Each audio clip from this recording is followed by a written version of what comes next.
Ciao Juventini of the world, my name is Giuseppe, welcome back on the channel. I'm recording in the middle of the night because tomorrow morning I will have no time. Sincerely, I will prepare the last things and then going to the airport. When the video will be uploaded, I will be already in the airport waiting for the plane to go to Scotland 4 days, and hopefully I'm back on time to comment together with you the draw of Champions League. There will be still videos, don't worry, but they will be probably a bit less qualitative without editing, etc, etc. But I will not leave you alone because I can guarantee you that the next coming days will be hot with new arrivals on top to complete that Juventus 24-25. But I really wanted to record this video because, guys, you believe me or not, but this one, the last game that we will play from Matchday 2, our game, Verona Juve, is already decisive one.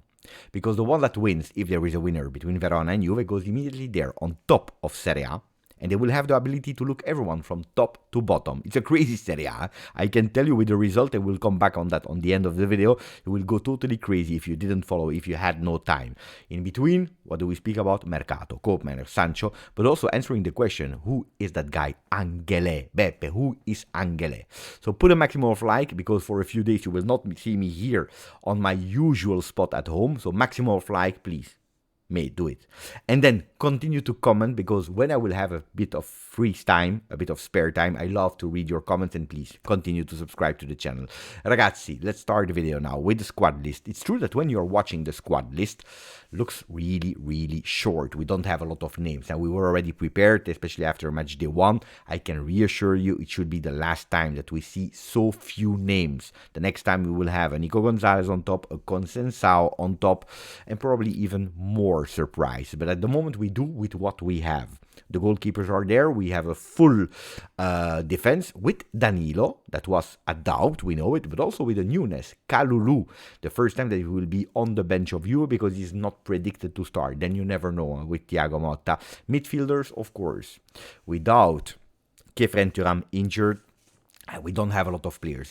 Probably that 4-2-3-1 will give us 2 subs on the bench, and then our forwards is still a problem because at the moment we have Vlahovic, Yildiz, Anghele and Bangula, 2 players really from the next gen, because if Rui and Savona were promoted, definitely the 2 other ones not yet. Of course, the first thing when you read the squad list and you go into the comments, you have exactly the same mistake, I believe, that they did in matchday 1 when they said, who is Bangula? Who is that guy? Starting also to mock him, especially when we saw the predicted lineups. Well, Anghele, for the people that are watching, following Youth Academy, Primavera, so now the under 20 because it's not under 19 anymore, next gen, they know who is Lorenzo Anghele. Lorenzo Anghele is born in 2005, is the next beautiful thing. It's the next big thing from our next gen. One that is really burning all the steps. A few days ago, I believe on the 22nd of August, Tuttosport was already doing an article, who are the next Bangula, and they pointed out a few names. He was the first one.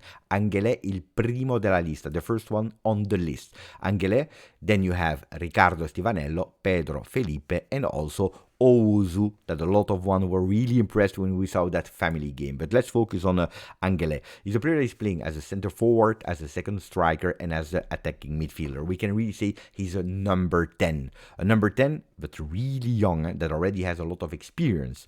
For example, last year was promoted at a certain moment from the Primavera to the next gen, where he played in total, if we combine everything, Primavera, Coppa, Serie C, and playoffs, 42 games already, with 9 goals and 4 assists. So it's a player that was not immediately a starter, will be a starter this season with Montella, that knows him really well. It's a player that I don't expect to start, but pay attention to Anghele, that could potentially, because we don't have a lot of players there up front, could potentially enter in second half. And then you know it again with Thiago Motta, you never know. What are the predicted lineups? We go with the logical ones. It Di Gregorio into the goal. Savona will earn his starting spot on the right side. Gatti continues with Bremer, and then Cabal on the left side. Locatelli, Douglas Lewis as double pivot, so the first game from the start for Dougie. Cambiaso will be there offensively like he ended the game against Como. Yildiz, Bangula, again, second game as a starter for the Belgian offensive player. And then Dusan Vlahovic. By feeling, I tell you, I have a good feeling for Dusan Vlahovic against Verona. They're riding bikes in the middle of the night. I don't know. Maybe they are going to the airport to catch a Conceicao that is arriving. Anyway, no, I have good feelings about Dusan Vlahovic because Verona is a team that it's not the first time that he already scored against. Last time he was a bit unlucky, so hopefully now the luck will be on his side and on our side. I want Dusan Vlahovic to score, so pay attention to the name of Dusan Vlahovic. In the meanwhile, today was the Nico Gonzalez day. Mamma mia, the guy, he was so happy. He was so happy. I watched the video, of course, on YouTube, Juventus. I watched all the clips, all the fantastic work, again, from Creator Lab.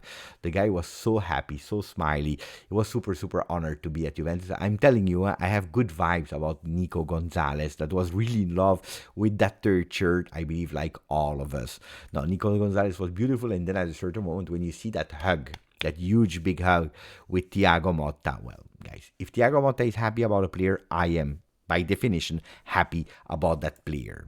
There is another one that should arrive probably in a few minutes, in a few hours, from Porto. It is Conceicao taking the plane there from Porto. There were some delays with the plane. There were, I believe, 1 or 2 hours delay, but he will arrive in the middle of the night in Torino. And tomorrow, on top of match day 2, that is the most important thing, will also be probably the day of Francisco Conceicao doing all the medicals and then his tour, Creator Lab, etc., etc., etc. I can't wait for him because, guys, for the people that do not know him, you will love him. I can guarantee you that you will love him. We already gave all the details in the other videos, so let's focus on the other ones. Who are the other ones? Well, Sancho. Sancho that, according to all the experts, is close to Juve. He already said yes. Juventus already said yes. They really want the player. Now there are 2 things missing.